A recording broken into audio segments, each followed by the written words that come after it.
नामावली का जब गान करते हैं तो शिल्पिल्ले बाई का स्मरण आता है उसमें। सुत बिस दियो पूज शिल्पिल्ले भक्ति रशीली पाई। देखो कितना विश्वास होता है भक्त को, कैसा वो श्रद्धावान होता है। एक राजकुमारी और दूसरी एक जमींदार की पुत्री, दोनों को मित्रता थी। एक दिन राजा के यहां भगवत प्रेमी महात्मा आए। वो संत सेवी राजा थे, महात्मा जन आते रहते थे और महात्माओं का कार्य ही होता है निरंतर अपने प्रभु की सेवा और सुमिरन में मगन रहना। सेवा सुमिरन ये बहुत बड़ी सामर्थ्य है। अगर हम हर समय सेवा और सुमिरन में रहें तो कभी कोई माया प्रपंच हमें परास्त नहीं कर सकता। जहां हम सेवा सुमिरन से अलग हुए वहीं माया का प्रभाव पड़ता है। तो भगवान का शालिग्राम स्वरूप उनके पास था, खूब भाव से सेवा कर रहे थे और नवीन अवस्था की कोमल हृदय वाली ये दोनों सखियां देख रही थी। इनके मन में आया ऐसे हम भी ठाकुर सेवा करेंगे। देखने से सुनने से हमारे हृदय में प्रभाव पड़ता है। गंदी बातें देखेंगे, गंदी बातें सुनेंगे, उसी का चिंतन होगा, हृदय गंदे आचरणों की प्रेरणा वाला बन जाएगा। अगर हम भागवतिक बातें सुनेंगे, भागवतिक दर्शन करेंगे तो भागवतिक चिंतन होगा, हृदय भागवतिक प्रेरणा वाला बन जाएगा। कई दिन संत भगवान रुके, रोज सेवा कीर्तन कथा, सरल हृदया। उन दोनों सखियों में बात आई कि चल करके संत भगवान से कहते हमको भी ठाकुर जी दीजिए। दोनों ने चरण पकड़कर प्रार्थना की, गुरुदेव हमारे हृदय में भी इच्छा हो रही कि हमें ठाकुर सेवा मिले। अब दोनों बच्चे ही थे। संत भगवान ने विचार किया सेवा पद्धति में बहुत सावधानी की आवश्यकता होती है। अभी ये बच्चे हैं, कहीं सेवा अपराध न बन जाए। सेवा अपराध भी होता है। उपासना में चलने वाले उपासक को सेवा अपराध और उप सेवा अपराध 32 ये 64, इन पर सावधान रहना चाहिए। ये गलती नहीं होनी चाहिए। जैसे आप ठाकुर सेवक हैं, अपने घर में सेवा विराजमान किए हुए हैं। अब जैसे आपको ठाकुर जी के दर्शन के लिए जाना है, जहां तक ठाकुर जी के दर्शन करने के लिए जाना है, हो सके तो पादुका न पहने, नंगे पैर दर्शन करने जाए। यदि आप में ऐसी सामर्थ्य नहीं है किसी कारण से, तो सीढ़ियों में पादुका नहीं पहनना चाहिए। जहां से मंदिर की सीढ़ियां हैं, पादुका उतार कर माथा रखकर सीढ़ी में फिर चढ़ना चाहिए। खड़ाओं या पादुका पहन करके श्री विग्रह के दर्शन करने के लिए जाने में फिर अपराध लगता है। अरे अपने मालिक के दर्शन करने जा रहे हैं, स्वामी के दर्शन करने जा रहे हैं, प्रभु के दर्शन करने जा रहे हैं, तो अपनी कुटिया से और मंदिर तक नंगे पैर जाना चाहिए। ये भावना रखनी चाहिए। भरत जी जा रहे हैं प्रभु के दर्शन करने के लिए, अयोध्या से पैदल ही चले थे, तो सुकुमार चरणारविंद तो बड़े बड़े फफोके छाले पड़ गए थे। वशिष्ठ जी ने देखा, सबने मिलकर भरत जी से कहा पालकी पे बैठ जाइए। तो उनका हाँ, मेरे प्रभु यहां नंगे पैर चले हैं और मैं पालकी पे बैठ जाऊं? उचित तो यह है कि अपने प्रभु के दर्शन के लिए मैं जा रहा हूं, तो जहां जहां प्रभु के चरण पड़े वहां मेरा शीश पड़े, अर्थात सिर भर जाऊं। उचित मोरा सबते सेवक धर्म कठोरा। यहां मैं सर के बल चल के जाऊं पर असमर्थ हूं। तो आप कह रहे हैं पैर में छाले पड़ गए, आप सवारी में बैठ जाइए। ऐसा नहीं हो सकता। तो अपने प्रभु के दर्शन करने के लिए जब जाए तो हो सके, सामर्थ्य हो तो पादुका न पहने, कोई खड़ाऊं चप्पल जूता आदि ना पहने। अगर पहने हैं तो बस सीढ़ी तक ही पहन कर जाए, ऊपर सीढ़ियों के नहीं। इतने सुकुमार मत बनो, ये आग में जलाया जाएगा शरीर, ये गाड़ दिया जाएगा शरीर, इससे ज्यादा प्यार ना करो। अब इतना दृढ़ विश्वास कि ये बच्चे हैं, सेवा भाव कैसे पूर्ण कर पाएंगे? तो उन संत भगवान ने दोनों बच्चियों से कहा, आप कल ठाकुर जी लाएंगे, हम आपको दे देंगे। तो गांव में घूमे तो आसपास गोले गोले से पत्थर मिले, पत्थर लाए 2 और कहा कि ये लो तुम्हारे ठाकुर जी हैं। दोनों को दिया। देखो गुरु वचनों पर और गुरु प्रदत्त सेवा वस्तु पर कितना भाव होना चाहिए। उन्होंने दृढ़ विश्वास किया कि मुझे भगवान गुरुदेव ने दिया, ये भगवान है मेरे। दोनों ने अपने हृदय से लगाया। अब एक जमींदार की पुत्री थी, एक राजकुमारी, स्वर्ण के सिंहासन में, और उनका नाम रखा शिलपिल्ले ठाकुर। शिल मतलब पत्थर, तो उनका तुम्हारे ठाकुर का नाम शिलपिल्ले गोविंद है। दोनों सिंहासन पर रखकर आराधना करती। भाव प्रतिपल बढ़ता गया, नाम निरंतर जप। गुरु प्रदत्त ठाकुर पर विशेष चमत्कार हृदय में प्रकट होता है यदि उन्हीं की नियमावली से चलो। अपने मन से बाजार से खरीद लाए, विराजमान किए हैं, कभी सेवा की कभी नहीं की, वो भी अच्छा है, कम से कम भागवतिक भाव तो है। लेकिन सिद्धि जो प्राप्त होती है वो गुरु कृपा से, गुरु प्रदत्त ठाकुर से। जैसे धन्ना जी को भांग के बट्टे में ठाकुर जी प्रकाशित हो गए, गुरु प्रदत्त। अब ये सखियां जब बड़ी हुई तो इनके ब्याह की बात हुई। तो जो राजकुमारी थी उनका राजकुमार से किसी से ब्याह तय हुआ, ब्याह हो गया। अपने माता पिता से जब विदाई ली तो अपने ठाकुर जी को जो सिंहासन में थे, सिंहासन से एक सुंदर पेटी में से और गोद में रखकर, और अंदर ही अंदर जल रहे हैं कि प्रभु मैंने प्रीतम आपको माना है, संसार के व्यवहार में ये प्रीतम बना हुआ है, पर प्रभु हमारे प्रीतम 2 नहीं हो सकते, हमने हृदय से आपको माना। इसी विचार में वो बड़ी उदास है। पहले पालकियों में ऐसा राज सैनिक चल रहे हैं, पालकियों में वो बहू जा रही है और राजकुमार घोड़े पर। राजकुमार बार बार पालकी के समीप जाता, दर्शन करने की इच्छा होती है ना, तो उदास देखता, मन में बड़ी गिलानी हुई। उसने कहा, एक नदी थी, उसने कहा यहां हम थोड़ी देर विश्राम करना चाहते हैं, राजकुमारी की पालकी रखी जाए और सैनिक दूर खड़े हो। वो राजकुमार वैसे ही आज्ञा हुई। तो बात करना चाहते हैं, पर वो ना देखती है और ना बात करती है। और इतना सुंदर रूप, क्योंकि ब्रह्मचारिणी और भगवत आराधना। अब उसके हृदय में जलन हुई कि ऐसा क्या है जो हमसे बात नहीं कर रही। बस बार बार ऐसे पिटारी खोल के ऐसे ठाकुर जी को देखती। नाम जप और सेवा के प्रभाव से वो सिल नहीं रह गया था, वहां उसको सांवरे श्याम सुंदर की झांकी मिलती थी। जब अपने शिलपिल्ले ठाकुर जी को देखती तो ललित त्रिभंगी श्री लालजू महाराज श्याम सुंदर दिखाए, अत्यंत आसक्ति। गुरु प्रदत्त किसी भी शब्द में, किसी भी वस्तु में दिव्यता होती है, बस हमारी भावना होनी चाहिए। अरे बोले ये हम नहीं दे सकते, ये गुरु प्रदत्त है, नहीं हम प्राण दे सकते हैं, लेकिन ये नहीं। जिसका गुरु वचन पर, गुरु प्रदत्त वस्तु पर, गुरु प्रदत्त ठाकुर पर दृढ़ निष्ठा हो गई, वही सिद्ध हो जाता है। अब उसने समझ लिया कि पिटारी में जो कुछ है यही हमारे और राजकुमारी के बीच में बाधा है। 2-4 दासियों को बुलाया और कहा इनको बातों में उलझाओ, पिटारी पीछे हमें दो।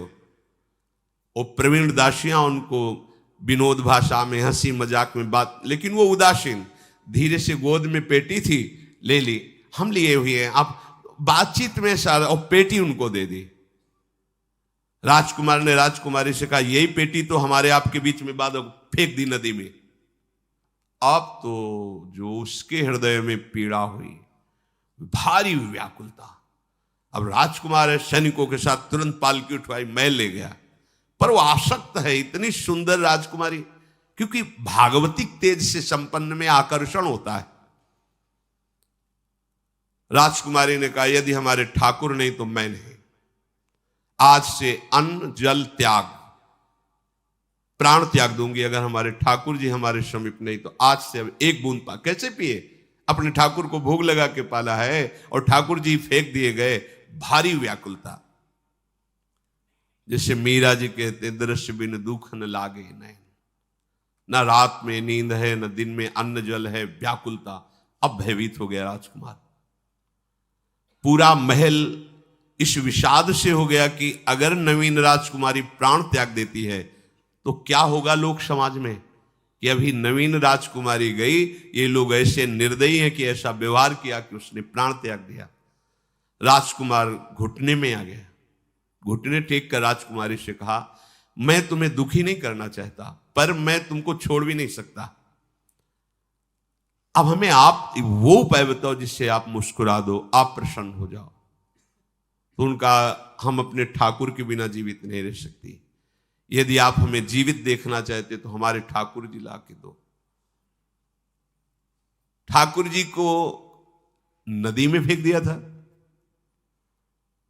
पारिवारिक जनों के साथ राजकुमार उस नदी के तट पर गए और राजकुमारी से कहा, तुम्हें इतना प्रेम ठाकुर जी से, तो तुमसे ठाकुर जी कितना प्रेम करते हैं? अगर तुमसे ठाकुर जी प्रेम करते हैं तो मुझे प्रमाणित कर दो, तो मैं जीवन भर तुम्हारी आज्ञा में रहूंगा। अच्छा, तो तुम ये देखना चाहते हो कि ठाकुर जी हमसे कितना प्रेम करते हैं? हाथ फैलाया और आर्त भाव से पुकारा कि गोविंद, अब आपके बिना मैंने जीवित नहीं रहना। अंदर से जेव ही प्रार्थना की तो जल से सिंहासन सहित शिल्पिल्ले भगवान जैसे कोई वायु के प्रवाह में आ रहा हो, ऐसे आए और छाती से चिपक गए। पूरा परिवार, राजकुमार ये देख रहा था। हृदय से ठाकुर जी चिपक, जीवन भर के लिए दासत्व स्वीकार कर लिया और कहा, जैसी आप आज्ञा करोगे। जैसे मीरा जी, जब राणा जी से ब्याह हुआ तो प्रथम मिलन की रात में मीरा जी ने कहा, सावधान, तुम हमारे पति नहीं हो, मेरा सुहाग गिरधर से है, श्याम सुंदर ही मेरे पति हैं। व्यवहार में तुम पति बने हो। यदि हमारी बात समझ पा रहे हो तो जीवन में कभी हमारा स्पर्श मत करना। ये जीवन केवल गिरधर के लिए, दूसरे के लिए नहीं। उतर गए शैया से और जैसे सेवक होता है, बोले, अहो भाग्य, मुझे ये सौभाग्य मिला कि इतनी महाभाग्यवती की सेवा करने का। एकांत में मैं सदैव तुम्हारे शिष्य की तरह बर्ताव करूंगा, पर समाज में तुम्हें बहू की तरह बर्ताव करना होगा, नहीं तो लोग जीने नहीं देंगे। समाज में पत्नी की तरह और एकांत में गुरु शिष्य के। तुम हमारी गुरु होगी और हमसे ऐसा ही बर्ताव राणा ने जी, ऐसा ही उस राजकुमार ने दिया। हमारी भागवतिक निष्ठा ऐसी होनी चाहिए कि जो गुरु जी ने मंत्र दिया है, जो गुरु जी ने उपासना दी है, उसमें दृढ़ विश्वास होना चाहिए। हमारे अंदर किंचन मात्र फिसलाव नहीं होना चाहिए। और आ गए जो महामहिम सूत्र है, जब तक हमारा मन प्रभु में समर्पित ना हो जाए तब तक पाप होने की संभावना होती है। बड़े बड़ों से चूक हो जाती है। इसमें यह नहीं कहा जा सकता कि हम इतने वर्ष से साधन में लगे, हमसे चूक नहीं होगी, ये तो भूल जाना। बड़े बड़ों से चूक करवा देना माया का कार्य होता है, पर जिनका मन प्रभु को समर्पित हो गया है उनसे चूक नहीं हो सकती। इसलिए जो अगला सूत्र वर्णन किया कि जितने भी पापाचरण होते हैं वो सब मेरे से होते हैं, ऐसा उपासक दृढ़ निश्चय करे। ऐसा नहीं कि पापाचरण भगवान से, भगवान करा रहे हैं। जिन लोगों का एक प्रश्न होता है कि जब सब कुछ भगवान करा रहे हैं, भगवान की इच्छा के बिना पत्ता भी नहीं हिलता, तो जो हम पापाचरण, गलत आचरण, वो भी तो भगवान ही करा रहे हैं। इस विषय को समझना है। आज के समाज का जो मानसिक स्तर है, जब हम त्याग की बात करते हैं कि गंदे आचरण नहीं करने चाहिए, तो जो समझाया जाता है और जो समझ है आज की आधुनिक, वो ये समझ है कुछ ऐसे जनों ने ये निर्धारित भी किया है कि बहुत भोग कर लेने पर फिर समाधि की प्राप्ति होती है। अगर ऐसा होता तो लाखों लोग समाधि को प्राप्त होते, लाखों लोग बिना साधना के। क्यों? बचपन से लेकर के पूरे जीवन तक भोग ही भोग रहे, सब समाधि में पहुंच जाते। प्रायः सबके दिमाग में बात बैठी है कि अगर हम भोग ले तो हम मन को समझा सकते हैं, लेकिन आप बात अनुभव की समझ लीजिए कि आप भोगने के लिए जो ही गए तो मन के गुलाम बन करके गया, वो कभी तुम्हें मुक्त होने का अवसर नहीं देगा। और आज तक किसी ने भी ऐसा नहीं कहा भोग भोगने के बाद कि आज के बाद मैं प्रण करता हूं, मैंने जान लिया कि इसमें सुख नहीं है, आज के बाद कभी भोग नहीं भोगूंगा। कभी किसी ने नहीं कहा। सबको इस दलदल में गिरने के बाद सदगुरु या भगवान ने ही निकाला है, स्वयं आज तक कोई निकल नहीं पाया, कोई नहीं निकल पाया। ये ऐसा दलदल है। पर लोगों की भ्रांति रहती है कि ये जो मेरा मन जिन भोगों के लिए लालायित हो रहा है, उन भोगों को खूब भोगूं, फिर बाद में अनुभव जब हो जाएगा तब हम इनका त्याग करके फिर भजन मार्ग में चलेंगे। जो भजन मार्ग में चलते हैं उनके मन में भी लगा रहता है कि अगर एक बार भोग लूं तो मन को समझा तो सकता हूं। यह है आधुनिक सोच, यह है हमारे मानसिक सोच का स्तर। सब लोग देख लीजिए। अब भागवतिक सोच और शास्त्र सिद्धांत का जो मत है वो ये है, ये डंके की चोट से गाया गया है और इसी मार्ग में चल करके समाधि को प्राप्त हुए महापुरुष, एक भी कोई ऐसा समाधिस्थ महापुरुष बता दिया जाए विश्व में जिसने भोगों के भोगने के बाद समाधि को प्राप्त हुआ हो। जैसे हम भोजन कर लेते हैं तो लगता है अब कुछ नहीं, लेकिन 6 घंटे व्यतीत होते होते पर्चा बन जाएगा कि ये चीज फिर चाहिए खाने को। ऐसे ही कोई भोग भोगने के बाद कुछ क्षण के लिए उससे विरति हो जाती है, ठीक है, लेकिन फिर कुछ मिनट होने के बाद फिर नई स्फुरना, नया संकल्प, नई क्रिया, नई भोग वासना सब हृदय में देख लो। इसके लिए किसी और से सलाह लेने की जरूरत नहीं। इसलिए ये जो संतों का मत है, शास्त्र का मत है कि भोगों के भोगने से भोग वासना दृढ़ होती है, कामना बढ़ती है, ना कि शांति मिलती है। लेकिन आधुनिकता में भोगों को भोगने से शांति मिलती है, ऐसी धारणा बनी हुई है और ये गलत है। और ये इतनी गलत हो जाती है कि हम हत्या करने लगते हैं, हिंसा करने लगते हैं, पूज्य जनों के साथ दुर्व्यवहार करने लगते हैं। आज तक भोगों में इति नहीं हुई। देवयानी जी भगवान शुक्राचार्य जी की पुत्री हैं। वो इतनी सुंदर हैं कि कोई अप्सरा भी उनसे होड़ नहीं कर सकती, क्योंकि भगवान शुक्राचार्य की पुत्री जितेंद्री, पवित्र, भगवद आराधन संपन्न। बड़ा प्रसंग है, उसको ना लेते हुए हम सारांश में बता रहे।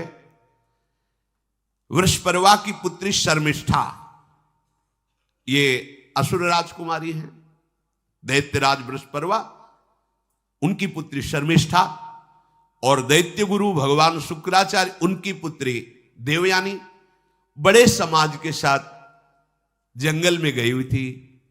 एक बड़ा दिव्य सरोवर था, तुलसी में सब राजकुमारियां स्नान कर रही थी। अचानक वहां से कोई महात्मा निकले तो जल्दी में सबने वस्त्र धारण किए। तो शर्मिष्ठा के वस्त्र देवयानी ने और देवयानी के वस्त्र शर्मिष्ठा, वो महात्मा निकल गए। वहां कोई उनको टिकना तो था नहीं।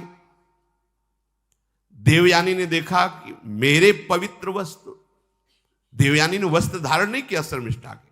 जो महात्मा चले तो देखा कि हमारे वस्त्र ये राजपुत्री शर्मिष्ठा धारण किए।